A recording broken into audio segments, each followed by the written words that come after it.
Absen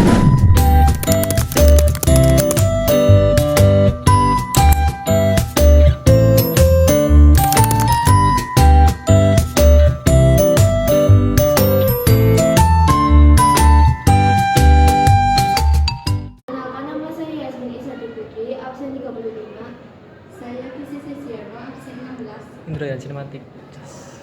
Nama saya Ryan Kaiti, absen 28. Firly absen 17. Merupakan cerita singkat tentang kejadian yang mengenai berbagai persoalan dan ditujukan sebagai hiburan sekaligus kritikan.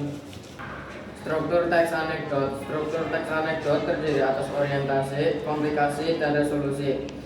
Orientasi merupakan bagian awal dalam teks anekdot. Pada bagian ini berisi pengenalan tokoh, kondisi, latar, dan sebagainya.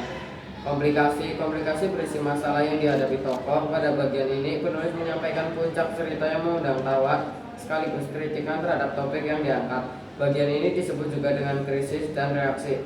Krisis merupakan bagian yang berisi kekonyolan yang menggelitik dan mengundang tawa. Tanggapan atau respons atas krisis yang dinyatakan sebelumnya disebut sebagai reaksi. Reaksi dapat berupa sikap mencela atau menertawakan. Yang ketiga adalah evaluasi. Evaluasi berisi kesimpulan tentang kejadian yang dialami penulis atau orang yang ditulis.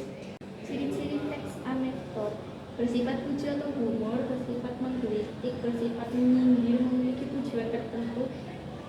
Kisah cerita yang disajikan hampir menyerupai dongeng, menceritakan tentang karakter hewan dan manusia, sering terhubung secara umum dan realistis.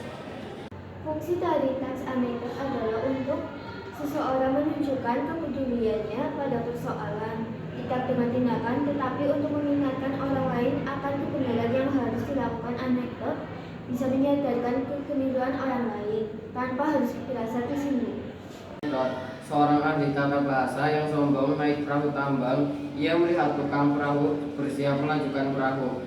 Naik, berangkat, seru tukang perahu. Menganggap seruan tukang perahu tidak jelas, ia berseru pada tukang perahu, "Hei, sudahkah kamu mempelajari tata bahasa?"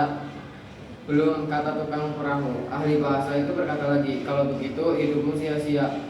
Tukang perahu itu sedih. Angin tiba-tiba bertiup kencang dan terjadi gelombang di danau. Tukang perahu itu berseru pada si ahli bahasa, "Hei, sudahkah kamu belajar berenang?"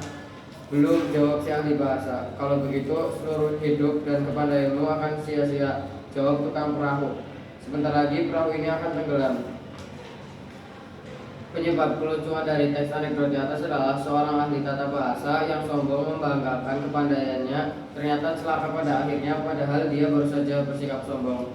Tema teks anekdot yaitu sifat sombong, masalah yang dihadapi, seorang yang pandai tetapi sombong. Pesan: sebaiknya kita tetap rendah hati walaupun kita pandai.